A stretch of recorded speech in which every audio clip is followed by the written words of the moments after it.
Bueno, ¿cómo están? ¿Cómo están? Bienvenidos al cuarto episodio del Desafío Fénix. Hoy te vamos a contar una anécdota que está buenísima, creo que todavía muy fuera de lo común, es muy propia y abarca como fácilmente 7 años de la vida de Vicky y 7 años de mi vida también. Incluye viajes, incluye mucho estudio, incluye mucho trabajo de campo, incluye muy buenos resultados Sí, y sobre todo una transformación interna muy grosa que es también por lo cual emprendimos a hacer lo que te vamos a contar. Era imposible lo que te vamos a contar. Era imposible. Era imposible. Para nosotros era imposible. Para Y no muchos se de ustedes había seguro hecho. también. Seguro que por ahí todavía seguís pensando que es imposible. Y acá está Tayel para acompañarnos un ratito en el podcast. Ya te dijimos Ya te que dije, sí. somos un equipo de 4, entonces vas a escuchar las voces de ellos. Si tuviera que editar cada episodio cuando está su voz, tendría que editar mucho. Así que, bueno, Ahí están. son parte. Y como te dijimos en el episodio pasado, son tan sanos que es muy probable que siempre los escuches jugando, gritando, divirtiéndose. Bueno, vamos a lo nuestro. La historia que te vamos a contar hoy se llama, y tiene que ver, no sé cómo se llama, lo que sí te voy a contar es cómo fue que llegamos a lograr generar vegetales gigantes en nuestro huerto. Mira, si te digo, cuando llegué al campo, como te conté en otra ocasión, no tenía idea de lo que era cuidar una planta. Nunca lo había hecho, nunca me había interesado seriamente al menos al respecto y entonces no tenía idea. Pero bueno, cuando llegué al campo tenía tanto espacio y tanto tiempo que también elegí dedicarme a eso. En principio a ver qué pasaba, porque yo nunca lo había hecho, no sabía si me iba a gustar, si no, lo que sea. Y la cuestión es que empecé a recibir todos los tips necesarios de los vecinos, que muchos habían nacido en el lugar, eran gente de campo y por supuesto tenían muchísimo más saber que yo, al menos en ese momento. Y entonces yo empecé a aplicar las técnicas que me decían. Nuestro primer huerto, fue de alrededor de 600 Fue metros. tu primer huerto. Yo Vos hacía los estabas mates. ahí.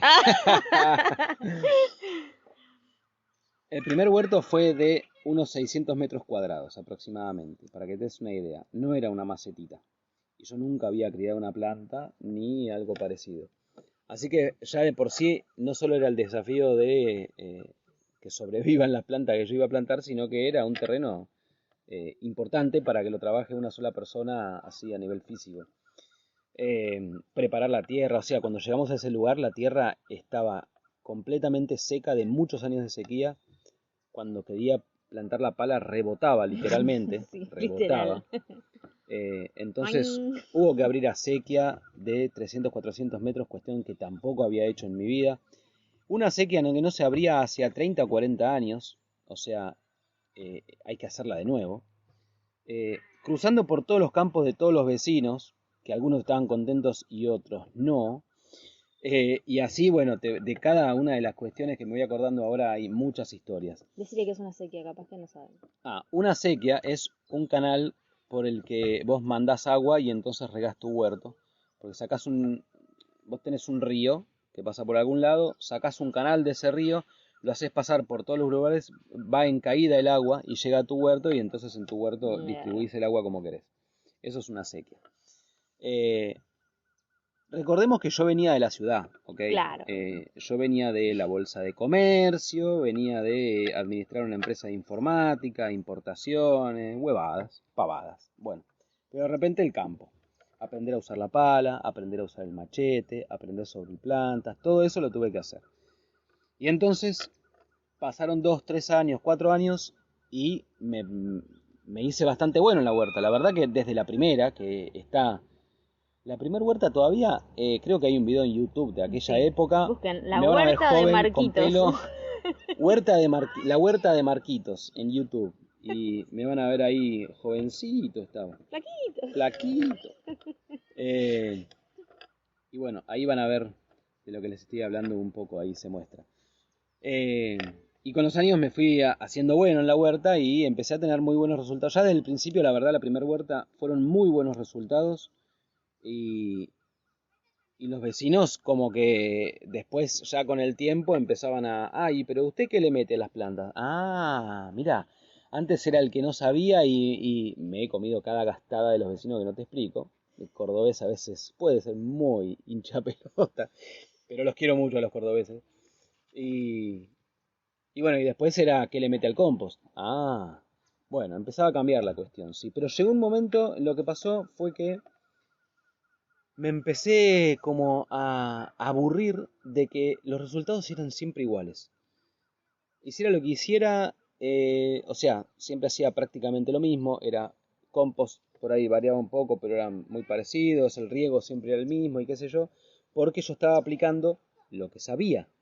Y lo que sabía yo venía del otro, venía de los vecinos, venía de algún curso, venía de diferentes lugares, pero no era propio todavía. Y yo me empecé a aburrir de que siempre eran los mismos resultados. A esto le agrego de que nosotros en casa ya, por el nivel de terreno, o sea, la cantidad de suelo que teníamos para sembrar era bastante grande, bastante más de lo que nosotros hubiéramos necesitado para autoabastecernos, entonces sobraba verdura.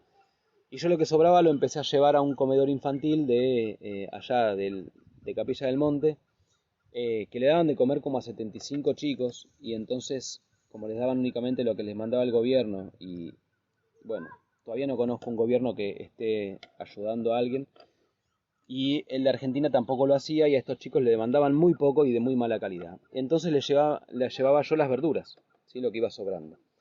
Pero la cuestión es que lo que yo hacía es llevarle una vez por semana y para juntar un cajón entero, o sea, un cajón de verdura, eh, tenía que dar 2 o 3 vueltas a la huerta y agarrar hasta plantitas del monte de lo que, qué sé yo, a veces había, o sea, en Córdoba en ese momento lo que yo hacía era sembrar en verano, ¿sí? Porque en invierno era demasiado frío, helada seca, se quemaba todo.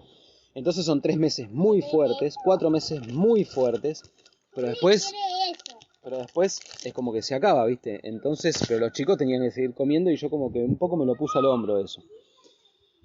Y entonces tenía que dar un par de vueltas a la huerta como para llenar un cajón. Entonces lo que me pasó fue que dije, no, no, yo quiero realmente ayudar. Lo que estoy haciendo ahora como que es un... eh, es ayuda, pero yo quiero darles más, quiero hacer más. Entonces, y porque aparte lo uní con que yo ya estaba cansado de aburrido de siempre los mismos resultados, esa es la realidad. Entonces pensé, bueno, la única forma de cosechar más es cultivar más, pero más espacio no tengo y comprar campo vecino no es opción porque ni dinero ni nada. Cuando yo me imaginaba, a ver, si todo lo que estoy haciendo ahora me toma todo el tiempo que me toma y el trabajo, hacer el doble, aunque me presten el otro campo, no era solución. Y entonces fue un día, y yo siempre me acuerdo de esa escena, en que estábamos en la cocina de casa con Vicky y estábamos en un momento en que era un poco de que no sabíamos, hacíamos de todo, pero no estábamos seguros de qué queríamos a ver para nuestras vidas, ¿viste? Fue un momento así medio crítico de alguna manera. Y nos abrazamos, y fue un abrazo largo. Y me acuerdo que yo cerré los ojos y me empezaron a venir imágenes, no sé de dónde, no me preguntes, pero me empezaron a venir imágenes de verduras gigantes. Venían imágenes de morrones gigantes, de frutas gigantes, de verduras gigantes. Y yo pensé, ¿de dónde viene eso? Pero... Y ahí se me ocurrió, si yo no puedo comprar campo vecino, no quiero trabajar más de lo que estoy trabajando ahora porque ya es demasiado, entonces en vez de agrandar el campo, voy a agrandar los vegetales. Ahí surge la idea, en ese abrazo. Y increíblemente, cuando nos desabrazamos, digamos, le conté a Vicky las imágenes y le dije, yo voy a hacer esto, voy a crear un método para agigantar las plantas. Me miró como quien mira a... Marcos, ¿de qué estás hablando? Bueno, yo le conté las imágenes que tuve y dije, eso es lo que voy a hacer. Pero yo en ese momento no tenía ni idea de si existía, si era posible. De hecho, por eso te dijimos, es una historia de haber logrado algo que era imposible. y lo logramos. Desde ese momento, 7 años creo que fueron los que estuvimos trabajando para realmente llegar a metodizarlo. ¿Sí? Eso es determinación, eso es decisión en coherencia, eso es animarse a lo imposible, eso es un montón de cuestiones que tienen que ver también con haber dejado necesariamente morir partes de mi personalidad de que no eran, que no me iban a llevar a donde yo quería ir.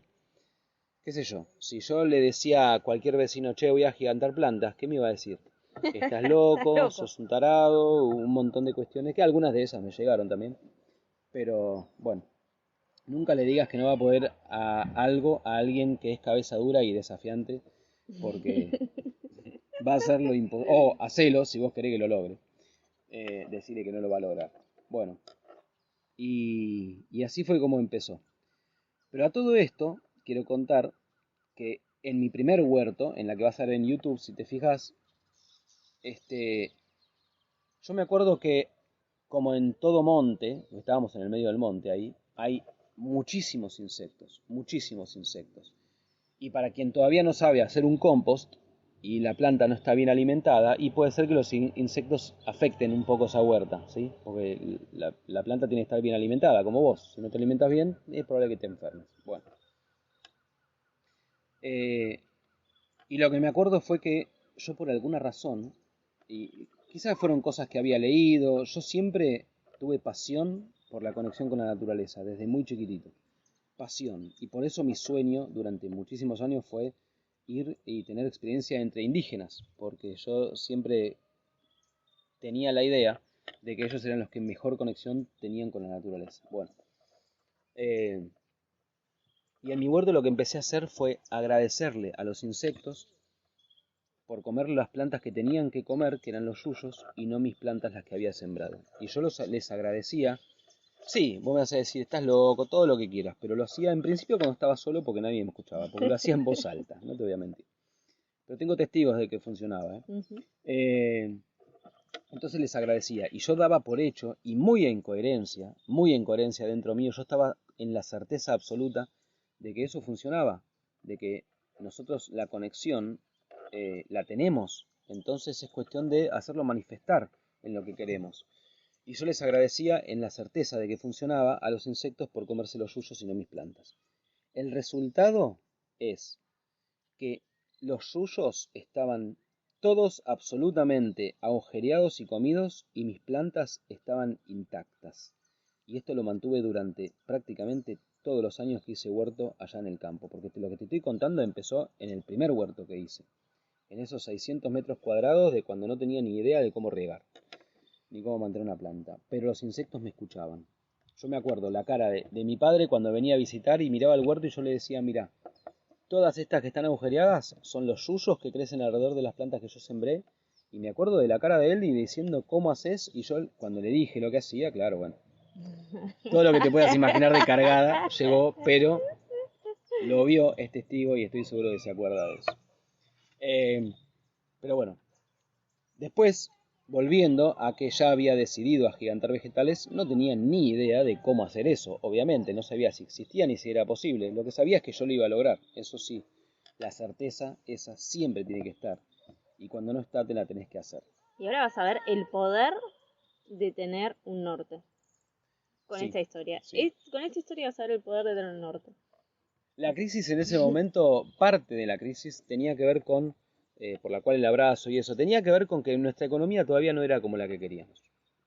Y entonces era como que necesitábamos un norte, necesitábamos un montón de cuestiones que todavía no estaban muy claras quizá. Y por eso el abrazo y por eso la idea, y ahí surge. Imagínate en una pareja normal, ¿sí? Por una pareja normal.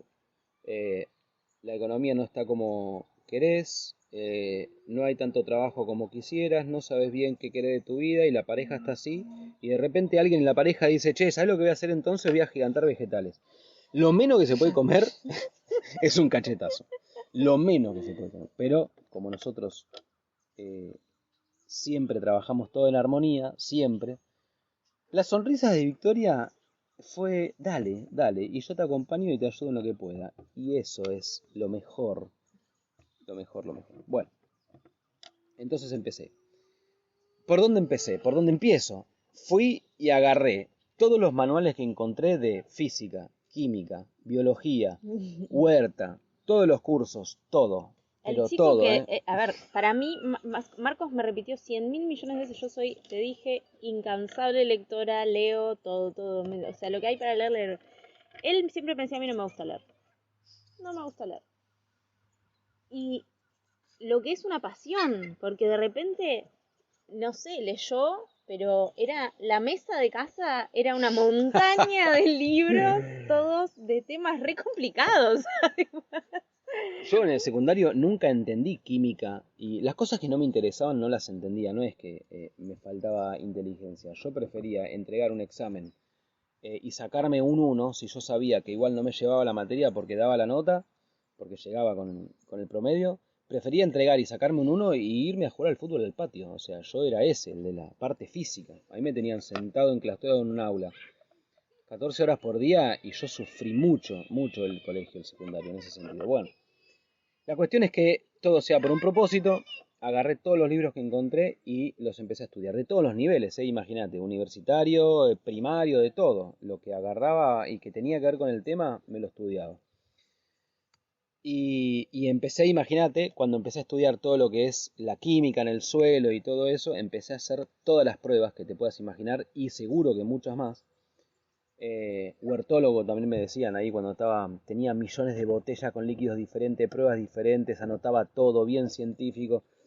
A esta la regué tal día con tal cosa, después a la otra la voy a regar al otro Sí, y los así cuadernitos. los cuadernitos, la cantidad de tablas, bueno, todas. Estudié mucho, mucho en lo particular en todo lo que respecta a las... eh, me sale el nombre y no me sale las hormonas de crecimiento en las plantas, porque yo pensé, bueno, quizá está por ahí, le agrego hormonas de crecimiento de alguna forma y la hago crecer más. Y lo que me encontré es que no, cuando vos le agregás demasiada hormona de crecimiento a una planta, hace el efecto contrario porque lo que hace es regular el crecimiento, no hacerla crecer más. Así que está mal llamada, ¿eh? Todo lo que estudié, bueno, lo tuve que estudiar para descartarlo. Eh, y bueno, y así te digo, fue mucho tiempo, mucha dedicación, mucho trabajo de campo, mucha, mucha prueba. Lo que yo encontraba es que algunas plantas empezaban a funcionar y en otras no. Pero cuando en una planta empezaba a funcionar, yo hacía el mismo cuidado en otra planta y con la otra planta no funcionaba. Mismo cuidado me refiero, esto está bueno aclararlo ahora, regarla con lo mismo, en las mismas fechas y sembrarla al mismo día, porque todo lo que estudié incluye mucho, por ejemplo, Steiner también, en qué luna, con qué planetas, todo, todo, todo, abarqué todo, desde la astrología hasta la parte, todo, todo. Bueno, me acuerdo de mi oficina era en mi lugar preferido allá en el campo de Ojo de Agua, en una mesita chiquitita, sentado en una piedra muy cómoda, que era mi piedra, abajo de una mora gigante a la sombra, bueno, esa era mi oficina al lado del río, donde no hincha ningún vecino, porque incluso si tocaban la campana ahí no se escuchaba, porque estaba bien lejos. Me iba ahí a recluirme, a estudiar y a apasionarme con libros, increíble. Lo logré. Bueno, lo logré, lo logré. Sí, sí. Y entonces me empecé a dar cuenta de eso, de que yo hacía lo mismo con una planta y con otra, y no funcionaba con una, y sí funcionaba con otra, y por qué. Pero de repente a todo esto era, a lo largo de los primeros 2, 3 años, de repente los zapallitos de tronco, el zapallito veronés, de 200, 300 gramos ya pesaban 1 kilo, ¿eh? O sea, ya empezaba a manifestarse. Entonces, todo esto le agrego de que durante 2 años estuve estudiando todos los videos que encontré en internet, Todos. todos, y algunos que estaban editados en partes diferentes, entonces me veía los dos, o los tres, o los que sean, de los personajes que yo encontraba en internet de que ya cosechaban verduras gigantes. Yo me encontré con que ya existía el tema de cultivar verduras gigantes. Pero ¿qué pasó? Cuando decían que iban a dar una receta de cómo se hacía, y si querés hacer el mismo trabajo de investigación y lo vas a ver vos también, todos los videos en esas partes estaban editados. Entonces yo hacía Agarraba todo lo que veía en un video, lo anotaba, después agarraba otro video del mismo, por ahí lo habían editado distinto, tenía un dato más, un dato menos, qué sé yo, y entonces iba armando todo el rompecabezas. Armé todo el rompecabezas de todos los que vi, que no eran muchos igual, eran No. 3, 2 principalmente, uno que llegó después, y no funcionaba. No funcionaba pero ni medio, y tenía que ver incluso con a qué profundidad plantás la semilla. En la universidad te dicen que el maíz tiene que ir a 8 centímetros. El viejo te decía en México que tiene que ir a 22. Bueno, yo lo plantaba a 22 y era lo mismo. Todo, cuando te digo que todo es todo, porque es así, o sea, cuando vos haces algo realmente y lo decidís, tiene que ser completo. Tiene que ser completo. Bueno, y completo es que abarque absolutamente todo. Bueno, entonces había estudiado ya todos los videos, durante 2 años estudié todos los videos que había, todos. No hay más, yo te lo puedo asegurar que no hay más de los que yo estudié. Al menos hasta ese momento. Bueno, la cuestión es que dije, si estos tipos están... y lo que surgía mucho en ellos, mucho, es que mucho miedo de que el gobierno nos amenazó, de que el FBI vino a mi casa, historias, pero no te puedo explicar, mucho, mucho, mucho así. Entonces dije, si estos tipos no hablan lo que tienen que hablar por miedo, los voy a ir a buscar. En principio lo que hice fue encontrar los datos que tenía de contacto de ellos, principalmente en principio eran 2, ¿sí? 2 mexicanos, del mismo pueblo, Valle de Santiago, en México, en Guanajuato. Conseguí el contacto de uno en Facebook y le empecé a mandar mensajes. Y le dije que lo invitaba a mi casa, y yo estaba dispuesto a pagar el pasaje, aunque no sabía cómo. Lo invitaba a mi casa para que me enseñe y que vea el suelo y a ver qué es lo que tenía. ¿Qué hice? Lo que estaba haciendo automáticamente es otra vez poner el poder afuera. Yo ya esperaba, cuando dije que yo iba a crear un método para gigantar vegetales, lo que estaba haciendo automáticamente era empezar a querer depender de alguien más, que venga el otro que sabe más y me lo diga. ¿Se dan cuenta? Esto es muy importante de tener en cuenta, porque yo cuando comienzo un camino propio que nadie hizo antes, lo tengo que hacer yo. Y buscar saberes por ahí está bien, comete todos los libros que te tengas que comer, pero después tenés que discernir y hacer lo que dijiste que ibas a hacer. Si yo dije que iba a crear un método, no puedo esperar o pretender que venga otro y me lo diga. Eso no es crearlo, eso es recibirlo en todo caso de otro. Por lo tanto ya no es más propio. Y yo automáticamente empecé a hacer eso. Venga, yo lo invito, le pago el pasaje, dígame, muéstreme, dígame. Bueno, por supuesto que eso no sucedió, porque de los 250 mensajes que le mandé nunca me respondió ninguno. Entonces dije, bueno, ¿qué hago? Lo voy a buscar. Entonces le empecé a mandar mensajes diferentes. Ya no era venga, es voy. Dígame cuándo le parece que puedo ir. Yo no tenía un peso para ir, ¿eh? ¿Está claro? Todavía no tenía dinero para ir, pero yo ya estaba decidido. No había forma de que no, había forma de que sí, pero todavía no había aparecido la forma. Dígame cuándo puedo ir, que lo voy a visitar, y entonces charlamos, y yo seguía esperando que me diga, claramente. En los 250 mensajes posteriores recibí una respuesta. Lo que decía era, me acuerdo patente porque no era muy largo, era, venga, cómo no, aquí lo espero. Cómo no, venga, aquí lo espero. Eso es todo lo que me dijo. Dije, bueno, imagínate mi felicidad que estaba recibiendo una respuesta después de 550 mensajes. ¿Cómo no? Venga, aquí lo espero. Entonces empecé, bueno, ya está, me respondió, entonces me va a responder todos los mensajes que le mande desde ahora. Bueno, dígame la dirección, cómo es. Nunca me respondió otro mensaje. Nunca. Hasta el día de hoy, o sea, nunca. Pero yo charlando en ese momento con todo el mundo, porque yo ya sabía que si vos pones en juego lo que querés, tu deseo, empiezan a surgir casualidades. Si sos coherente y honesto con vos mismo y haces lo que tenés que hacer, por ejemplo, dejar morir lo que tenés que dejar morir. El dependiente tenía que morir, el que no puede, el Marcos que no puede, tenía que morir, el Marcos dependiente tenía que morir, el que si otro no lo hizo yo no voy a poder tenía que morir. Todo eso lo tuve que dejar morir, ¿no? Fue zona muy incómoda durante los 7 años prácticamente. Pero yo había recibido una respuesta y estaba completamente decidido. Y cuando hablaba de esto con una vecina, la respuesta de ella fue: pero Marcos, está buenísimo lo que estás haciendo. Vamos a hacer una cosa. Yo les regalo el pasaje. Yo en ese momento, para mí, como todavía no tenía ni plata para un pasaje, era, bueno, consigo y voy yo. qué sé yo, si lo otro sí, por ahí era imposible todavía ir con Vicky, ya en ese momento estabas embarazada de Julián, ¿no? Sí. Y, y entonces me dijo, yo les pago el pasaje y van los dos, los tres.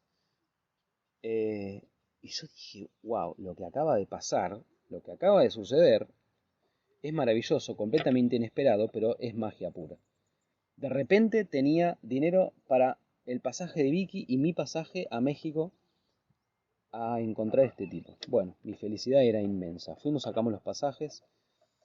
Eh, ahí caí en otra trampa, pero se las voy a contar después, más adelante u otro día, porque es para otra historia. La cuestión es que como México está al lado de Estados Unidos, dijimos, bueno, hagamos una cosa, aprovechemos, vamos a visitar la familia de Estados Unidos y de ahí cruzamos a México, total, ta, ta, ta, ta, ta, ta. Organizamos todo el viaje. ¿Qué pasó? Mi mamá con su marido se prendieron en la volada y vinieron con nosotros a México. Y esto es importante porque después de ahí surge algo que podría haber sido una trampa y yo, gracias a haber dejado morir lo que tenía que dejar de morir, no dejé que eso sucediera, que sea una trampa. No me quiero ir por las ramas, vamos a concretar. Eh, Fuimos a Estados Unidos, fuimos a México. Llegamos a México, estábamos en Guanajuato, llegamos a Valle de Santiago, es un pueblito muy chiquitito, pero lo único que yo tenía era el nombre de una persona. No tenía dirección, no tenía Nada. ni idea de otra cosa. ¿Dónde era? ¿Cómo estaba? O sea, Sí. sabía que era de Guanajuato, no porque me lo hubiera dicho él, porque lo vi en los videos. Pero bueno, fuimos a Valle de Santiago, llegamos ahí y por supuesto que hicimos como buenos argentinos que recién llegan a un lugar nuevo a México, fuimos a comer, obviamente. Fuimos al mercado mexicano de Valle de Santiago, riquísima la comida, y yo apenas terminé de comer ya empecé a buscar lo que yo iba a buscar. Empecé a preguntarle a toda la gente sobre este personaje, a ver si lo conocían y a ver si sabían dónde vivía. Lo que me empecé a encontrar en la respuesta de la gente, ¿te acordás vos? No, las Increíble, caras. increíble. Yo les dije que esta gente decía tener mucho miedo por los gobiernos, qué sé yo. Cuando empecé a nombrar a este tipo, con nombre y apellido, preguntarle dónde vivía, empezaban a poner, cambiaban la cara. De la sonrisa hermosa de familiar mexicana, cambiaba la cara, ponían cara de miedo, se daban vuelta y se iban. No nos respondían. Pasó una ¿Qué vez, pasó? pasó ¿Dónde dos nos veces, metimos? pasó tres veces. Yo dije, ¿qué está pasando? ¿A dónde nos estamos metiendo? Y ahí empecé a entrar yo de repente en, ¿será verdad lo del miedo? ¿Será verdad lo del gobierno? ¿Será verdad lo de las amenazas? Pero obviamente yo, a ver, te dije, cabeza dura, que ya decidió algo, no lo desafíes porque lo va a lograr. Bueno, entonces yo seguí. Y pensé, en un momento estábamos en la plaza principal y pensé, a ver, ¿qué es lo que tanto les da miedo? Porque tenemos que ir ahí, meternos ahí. En lo peor, en lo que supuestamente es lo peor, ahí te tenés que meter. ¿Viste? Cuando te digo el dolor es necesario, bueno, a donde más dolor te da, ahí tenés que ir y es donde más te vas a transformar. Lo que más miedo le daba era el gobierno, entonces fuimos a la oficina gubernamental que encontramos. Estaba ahí enfrente de la plaza, claramente, como siempre. Fuimos a la municipalidad. En la primera oficina que encontramos ahí adentro era la de turismo. Dijimos, bueno, vamos a preguntar ahí. Cuando preguntamos en turismo, a la persona que nos atendió en la mesada, ahí en la mesa de entrada, se escuchó una voz de atrás de la oficina de adentro que decía, yo sé quién es, yo lo conozco y voy para allá. Nos llevó en auto. ¿Te acordás? Salió la chica y Sí. dijo, vengan, yo sé Yo dónde llevo, vivo, yo sí. lo llevo. Nos subimos al auto de la chica y nos llevó a la casa del personaje. Lo que pasó ahí adentro fue, otra vez, Marcos queriendo que el otro le dé, claramente, y el otro se negaba a darlo, que no, que están escuchando, mucha paranoia, de que nos están escuchando en este momento, de que ellos tienen micrófonos por todos lados, una locura, una locura. Y la cuestión es que tanto insistí y tanto se negaba que dije, bueno, hay otras casualidades dentro de la reunión, pero no quiero hacerla demasiado larga. Pero de repente nos muestra una carta que había recibido de no sé quién, muy importante, y tenía la fecha de mi cumpleaños, que hacía hace poco había sido, o sea, eran muchas casualidades. Yo le decía al viejo, pero no se da cuenta de lo que está pasando acá, usted tiene que compartir esto, porque usted se va a morir después, porque ya era re viejo encima, si usted se muere, esto se pierde, bueno, probé todo. Al final me calenté. Me calenté. El viejo estaba muy acostumbrado a que le vengan a hacer entrevistas de diarios, de televisión y qué sé yo, y tenía siempre la misma historia para contar, y yo quería otra historia, que era la que él no contaba. Y cuando me di cuenta que no me lo iba a contar, me enojé y le dije, ¿sabe qué? Estoy perdiendo el tiempo, muchas gracias, nos vamos. Y ahí me empezó a perseguir, pero no, pero ¿cómo se va a ir así? No, no, chau, chau, chau, chau. Y nos fuimos. Al otro día tenía que ir a buscar al otro viejo que vivía en el mismo pueblo. Y empecé a preguntar y era fotógrafo. Entonces fuimos a la casa de fotografía que tenía ahí y me la empecé a preguntar. Y otra vez la paranoia. Que no, que muchacho, que no se meta en eso, que es muy peligroso, que esto, que el otro, que el gobierno, que el FBI, que un montón de cuestiones así. Y entonces me calenté también, me enojé. O sea, ya la segunda vez que me enojaba, días consecutivos, pero me contaba la historia que él quería contar y no me respondía a las preguntas que yo le estaba preguntando. Sí, de repente empezó el tema con ovni, ya era como Sí, que se me ya dio cualquier cosa. Sí, se digo, había para de eso voy a alta. Capilla del Monte. Claro, vengo de Capilla, no me hablé de ovni. Bueno, y la cuestión es que ya me di cuenta de que no solo me di cuenta de eso, sino que me di cuenta con este personaje, por eso fui a verlo segundo y no primero también, porque en dos videos él se había contradicho muchas veces en distintas cuestiones con respecto a la siembra. Y ahí me enteré que era el fotógrafo, no era que cultivaba plantas, no tenía ni idea. Entonces cuando me di cuenta que estaba perdiendo el tiempo, salí de ahí, bueno. Eso era el segundo día, teníamos 4 días en ese lugar. Valle de Santiago es un lugar muy muy especial energéticamente, eso lo pueden encontrar en cualquier lado. Tiene 8 cráteres de volcanes que están perfectamente alineados con la Osa Mayor, que es una, Constelación. una constelación de 8 estrellas, bueno, ubicadas así, así, qué sé yo. Eso lo puedes encontrar en cualquier lado. Pero es muy muy fuerte energéticamente. Pero entonces, ahí es donde viene la que podría haber sido trampa, pero que no permití que fuera. Mi mamá diciendo, bueno, Marco, ya está, vamos a turistear básicamente, vamos a conocer acá, vamos a conocer allá. Entonces, cuando un lazo emocional te tira a desviarte de tu propósito, tenés que estar muy atento porque son generalmente los más difíciles de atravesar. La verdad que para mí ese no fue difícil, yo sabía lo que iba y no iba a otra cosa que eso, no iba a turistear. Entonces le dije que yo iba a encontrar lo que quería encontrar y que si ella quería el otro lado, que era libre de hacer lo que quiera. Bueno, cuestión de que obviamente vino con nosotros después. Pero... Entonces, ¿qué hice? Vamos al lugar donde empezó todo. Vamos al lugar... ahí está la otra historia, ¿te acordás de Eric? Sí, Qué sí, loco, ahí bueno. se hace re larga, sí, ¿no? No, pero Sí, la voy a sí, contar, sí. la voy a contar porque Bueno. te conviene escucharla y si no, no la escuches. Andá, fíjate qué haces con tu vida mientras tanto. Bueno, fuimos al lugar donde empezó todo. Era uno de esos 8 cráteres que te contaba. Entrás al cráter por un túnel de como 2 cuadras donde no se ve nada. Nada. Nada. Si apagás la luz es Vos entrás por completa ahí, oscuridad. imagínate nosotros, veníamos del campo en Argentina a buscar un viejo con el que después me enojé. Yo toda panzona, yo estaba de Ella 32 semanas por sí, ahí. era ya el límite, Sí, después de eso ya no podíamos viajar porque sí. ya era demasiado avanzado el embarazo, qué sé yo. Y de repente caminando por un túnel de 200 y pico de metros totalmente apagado. Bueno, cuando salimos de ese túnel el lugar tiene todo alrededor, son unas 50 hectáreas aproximadamente de cráter de volcán, en donde el suelo es completamente blanco, amarillento, tipo azufre, y todo alrededor son árboles parecidos a los algarrobos y no hay otra cosa que eso. Porque imagínate, y había agua en el medio que cuando la probé, para ver si era salada, no era salada, era porque Valle de Santiago está en el medio de México. Ese agua tenía como un poco de gusto a azufre mezclado con cal. Bueno, yo todavía pensando que eso me iba a dar todas las respuestas, claramente, por eso estaba ahí. Cuando estábamos ahí sentados y no sabíamos qué hacer, dijimos, bueno, a ver, hay un muchacho que vende choclos, milpa, como le digan en cada país, y fuimos, le compramos un par y le pregunté cómo se llamaba y me dijo Eric. Eric se llama mi hermano, el más chico de los 4, y entonces, de los 4 hermanos que somos, quiero decir, bueno, Eric se llama mi hermano. Entonces dije, bueno, ahí hay algo, porque hay una casualidad. Entonces empecé a indagar, bueno, y vos sos de por acá, y qué sé yo. Y le conté de los vegetales gigantes. Su respuesta fue, eso empezó por mi abuelo. Así fue la respuesta de Eric en ese momento. Entonces dije, bueno, si tenés tiempo y ganas, me vas a contar todo respecto de tu abuelito. La cuestión es que ahí en ese cráter había mucha más agua antes. Y un día, como estaba tanto más cerca y más cómodo para regar los huertos, un patrón de ahí, un hombre que tenía cultivo y gente que trabajaba para él, le pidió a uno de los trabajadores, que es el abuelo de Eric, que vaya por favor al laboratorio de la ciudad y que analice un poco de ese agua para ver si era apto para riego.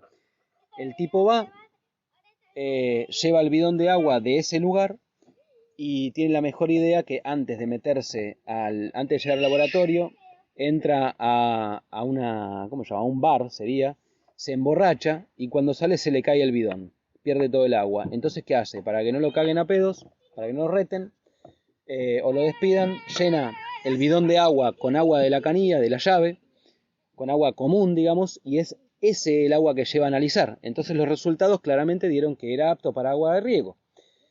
Entonces, ¿qué pasa? Llega con los resultados del agua de la canilla, del tubo, y claramente decían que era apta para riego. Entonces se la da al patrón y el patrón contento empieza a usar todo ese agua para regar. Pero ese verano tuvieron que regar poco porque llovió muchísimo.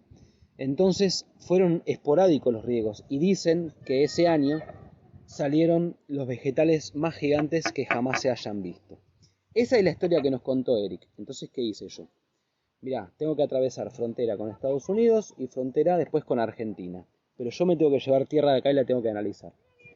¿Te das cuenta de lo que es una decisión bien tomada? O sea, al 100% no hay algo que te frene, ¿está claro? Bueno, yo agarré varios bloques de esa tierra, la metí en diferentes lugares como para esconderla, pasó la aduana de Estados Unidos, pasó la aduana de Argentina, y en Argentina la hice analizar tanto física como químicamente y también bacteriológicamente.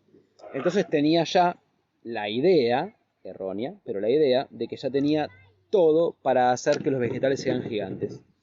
Te das cuenta que todavía a ese punto seguía esperando que venga de afuera, ¿no? Yo seguía esperando que venga de afuera. Lo que no te contamos es, bueno, te lo voy a contar después, quizá en otro episodio, pues se hace muy largo. Sí. Porque esto también incluye viaje a Reino Unido, fuimos a Findhorn, a la ecualdea más grande y mejor, creo que debe haber, en Escocia. Después fuimos a Gales a visitar a otro hombre que cultiva gigante. Bueno, esta historia tiene muchas historias adentro y una mejor que la otra, la verdad. Pero bueno, yo tenía la tierra, le hice analizar y hice todo en el suelo, lo que tenía que hacer, le agregué todo lo que compré, carbonato de calcio, compré sulfato de calcio, compré magnesio, compré todo de laboratorio, ¿no sabés? La inversión que hice, ves que no había dinero, pero cuando vos tenés un resultado claro, propio al que te dirigís, la forma siempre aparece para lograrlo, sí, ¿está como claro? te dijo, aparecieron viajes, aparecieron un montón de cosas y siempre estuvo el dinero para hacerlo, pero, o sea, antes no estaba. Y cuando surgía el viaje, de repente, sí, mira, ahora está. Ahí está. Sí. Todo a medida que tiene que ser, no antes, ¿ok? Sí. No es que, bueno, primero juntamos toda la plata y entonces hacemos todos los viajes. No. Claro, tengo un montón de plata, entonces ahora lo hago. Sí. No, es al revés. Es al revés. Sí. Proponete y asegurate y certeza de que lo vas a hacer y entonces aparece el medio porque vos te dirigís hacia eso. Bueno. Y entonces hice lo que tenía que hacer, le agregué todo lo que tenía que agregar y los vegetales seguían saliendo igual. Igual que antes, nada que ver con gigante. No, ¿sabes? Las frustraciones, o sea, porque todo este proceso, imagínate, de repente como... y no rendirte. Yo lo veía a él, de que, porque aparte yo también tenía, o sea... Son años. Yo, o sea, podía haber sido también una traba para él, porque él tenía que confiar en él, yo confío en él, obviamente, pero de tantas veces que probaste, sí, viste que hubo un crecimiento, hubo algo ahí, pero no das con qué carajo hiciste. Es como una frustración, ganas de rendirte, un montón de cosas que había dentro de él, de a ratitos, y que no eran fáciles. Y hay que valorarlo, o sea, fíjate, claro. O sea, él te lo dice así, pero todos esos ratos de decir, che, ¿qué estoy haciendo? Mirá, invertí toda esta plata y al final, mira, mis plantas están iguales. Bueno, pensarlo así, yo te digo, si me está haciendo muy larga la historia, en realidad te la estoy haciendo re corta. Sí, van 40 minutos y yo te estoy hablando de 7 años. O sea, con 7 años son muchos ahora, y casi infinitos ahora. Y cuando yo te digo, sí, apareció la plata para el viaje, quizás yo estuve 3 meses hablando con gente, haciendo investigaciones para que entonces surja la plata. Y fueron 3 meses de cómo carajo vamos a hacer. ¿Entendés? Entonces son muchos ahoras. Y te lo digo ¿por qué? Porque son muchos ahoras de dolor que vos tenés que considerar que cuando te pongas un compromiso en ese nivel de decisión, es probable que tengas que atravesar y que está bien, porque todo eso fue gracias a lo cual me transformé. ¿Okay? Yo agradezco cada ratito de dolor que tengo, que tuve y que voy a tener, porque ahí es donde me transformo. O sea, te lo recomiendo. Bueno, entonces agregué todo lo que tenía que agregar, transformé el pH del suelo, todo lo que tenía que hacer y los vegetales seguían siendo igual. Igual que antes, quiere decir, seguían creciendo de a poquito, pero no era el gigantismo que yo veía en los videos, no era eso todavía, ¿viste? Pero entonces fue ahí, por esa época, en donde me di cuenta, porque al hablarlo y escucharme, me di cuenta de que yo estaba esperando que otro me dé lo que yo dije que iba a crear. No es lo mismo. Si yo hubiera dicho, mi propósito es que voy a encontrar el método, ahí puede ser que lo encuentre afuera. Pero yo dije, lo voy a crear, y ahí es donde me dirigí incesablemente todo el tiempo. Entonces cuando yo voy a buscar que alguien me lo dé, es una incoherencia, ¿entendés? Y yo tardé años, viajes, en darme cuenta de lo que estaba queriendo hacer automáticamente, hasta que entonces lo decidí. Y como yo ya sabía más de plantas que muchos ingenieros agrónomos y más de suelo que muchos expertos en suelo, y lo digo muy a propósito así porque fueron varios los ingenieros agrónomos o técnicos en agronomía que vinieron a casa, levantaban el mantillo que yo ponía debajo de las plantas en el huerto, veían la cantidad de miles de insectos que había ahí adentro, pero la calidad de las plantas era intacta, era perfecta, y me miraban y no entendían porque sus saberes no eran la verdad que ellos estaban viendo. ¿Sí? Entonces, tenedlo en cuenta, porque tu verdad puede ser más allá de todo saber que te quieren decir por ahí. Entonces, cuando me di cuenta de eso y que yo dije que lo iba a crear, entonces empecé a abrir mi perspectiva y mi mente a cuestiones nuevas que van más allá de un curso de huerta, el suelo, la física, la química. Lo que hice fue generar y seguir generando y mejorar y perfeccionar mi relación con las plantas, mi relación con los bichos. Porque la primera historia que te conté, o sea, la historia que te conté de yo hablarle a los bichos y que funcionaba, ahí me vino todo en mente y dije, claro, eso ya había transformado mis plantas, mi conexión con el huerto. Entonces ahí puse el foco. Por supuesto, ahora ya sabía hacer el mejor compost del mundo, sabía las mejores recetas del mundo y todo eso lo usaba. Pero cuando vos usás las mejores recetas del mundo para lograr la mejor huerta, vas a lograr la mejor huerta, no vas a lograr gigantismo. ¿Está claro? Si vos vas a agarrar, qué sé yo, a mí me gusta mucho cómo trabaja Jairo Restrepo. Jairo Restrepo es un genio en lo que respecta a la agroecología orgánica a nivel mundial, ¿sí? Y él te va a dar las mejores recetas, pero él no genera gigantismo. Yo iba a hacer algo extraordinario. Entonces, eso lo usaba porque sabía que la calidad de las plantas iba a ser perfecta, pero yo tenía que generar lo que iba a marcar la diferencia en lo que es una huerta normal y una huerta agigantada. Y entonces ahí puse el foco. Y entonces, y solo entonces, ahí empezó a ver la diferencia en prácticamente, no voy a decir todas porque sería mentirte, con algunas no lo logré, pero con la mayoría sí. Agiganté y año a año eran cada vez más grandes porque tampoco es que de repente hice eso y en un verano logré zapallos del tamaño de un auto, la verdad que no. Pero año a año iban creciendo y llegué a tener zapallito de tronco veronés de 10 kilos, están las fotos. Las remolachas y los rabanitos eran más grandes que la cabeza de nuestro bebé, ya en ese momento había nacido Julián. Los Los zucchini, los bueno, repollos también. los zucchini, los repollos, todo se empezó prácticamente todo se empezó a agigantar a maneras realmente increíbles. Por ejemplo, lo que no logré agigantar, si te interesa saberlo, son los tomates. Por alguna razón, las plantas estaban cargadas y dobladas de tanto tomate, increíble pero no era que crecía el fruto, sino que me daba mucho más kilos de tomates, lo cual está bueno, está buenísimo.